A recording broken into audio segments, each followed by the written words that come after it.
centres really focus on vision engineering, autonomous systems, and our social computing research centre as well. But as I mentioned, the vast majority of the school's research has been ranked as internationally excellent and world-leading.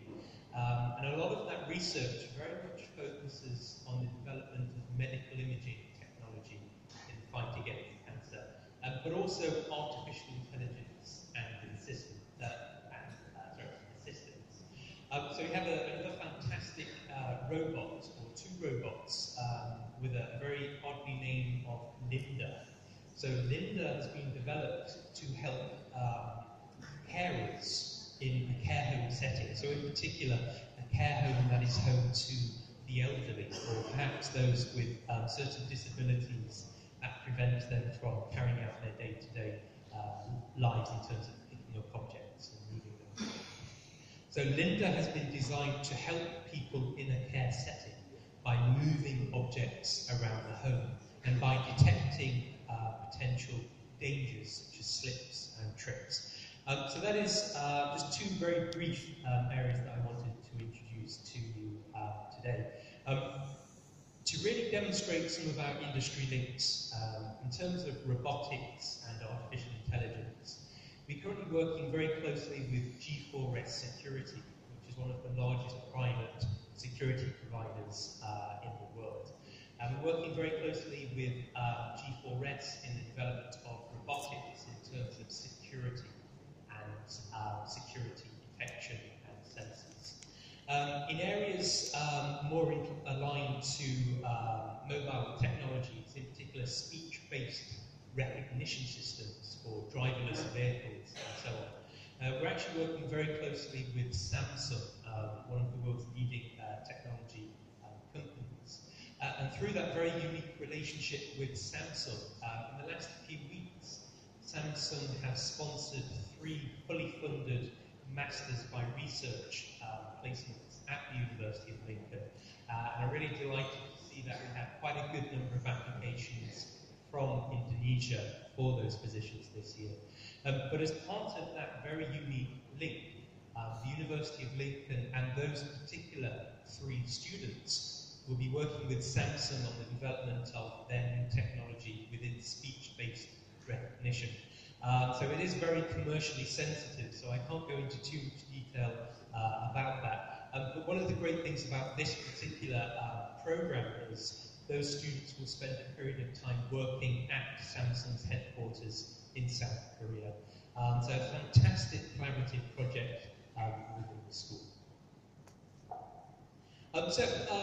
The Lincoln School of Engineering is the second school that I really want to introduce to you today.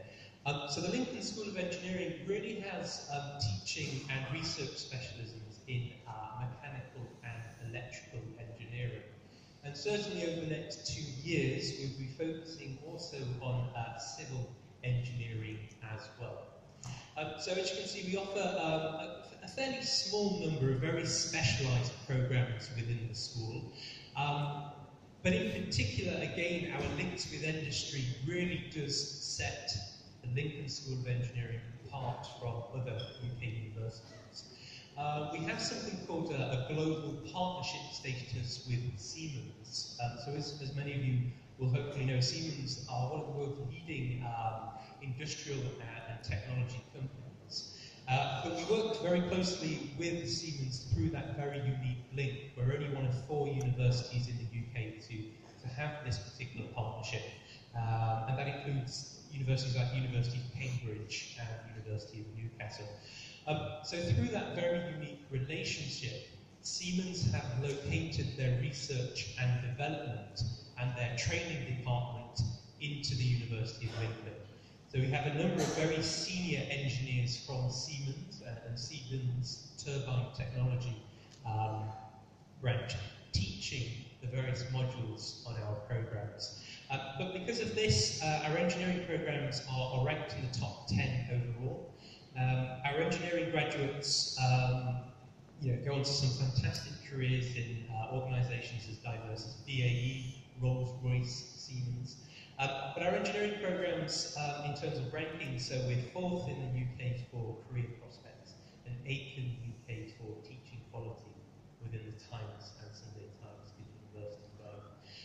have some fantastic facilities which are developing and expanding.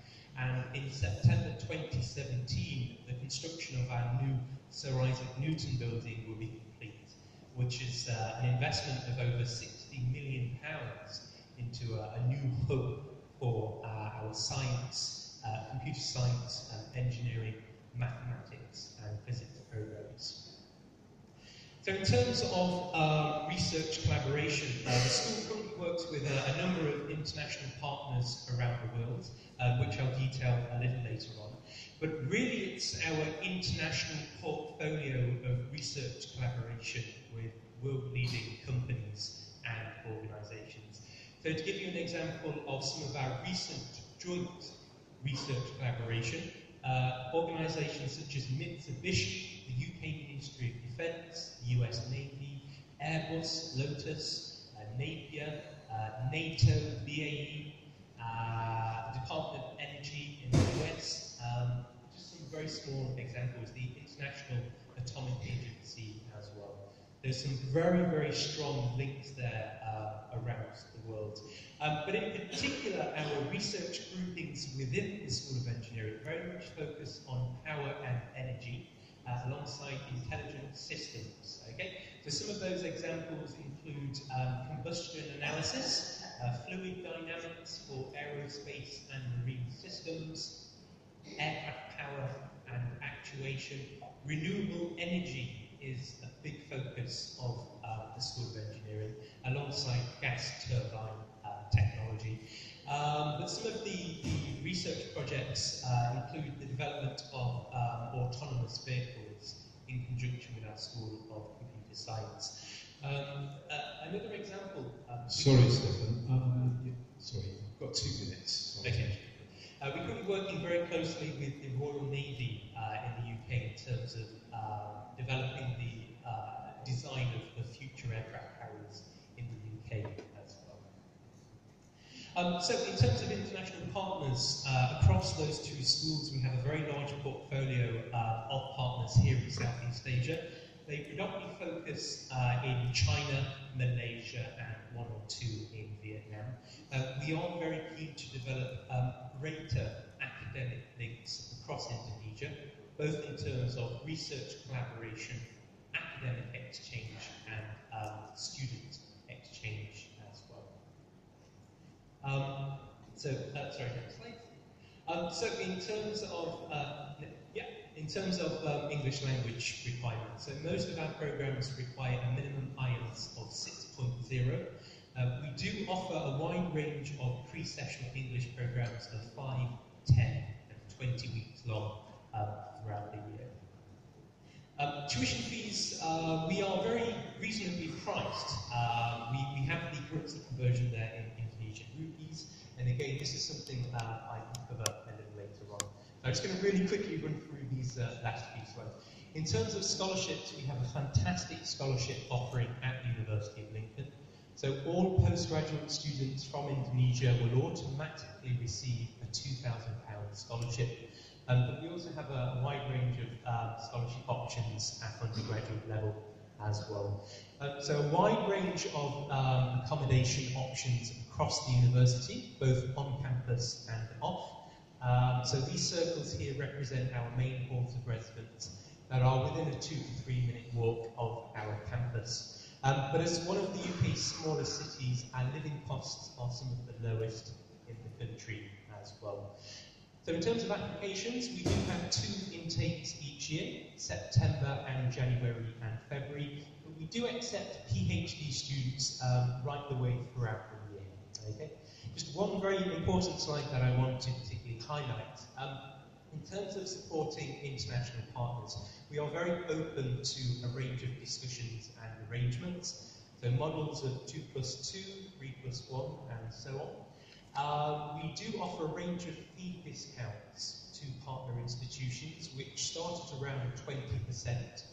That does vary dependent on the numbers. And we have a fantastic study abroad scheme, which ranges from 1 semester through to 1 year. We have our own internal English language test that students can take, so they do not require IELTS to study at the University of Lincoln if they successfully pass our test. And over the next few months, a number of our academics from across the university will be visiting Indonesia to deliver various guest lectures and workshops. So one of which we have Professor Knight, who will be coming from our business school to deliver various sessions on disaster management and international relations. Just very lastly, our graduation ceremony is taking place this week, in fact, today and tomorrow at the University of Lincoln, which takes place in the beautifully historic Lincoln Cathedral. And today one of our honorary graduates in law, is the great-granddaughter of Mahatma Gandhi, who is receiving an honorary doctorate for her fantastic work in international relations and charity. But that's it for my presentation today, and thank you. Terra Magazine.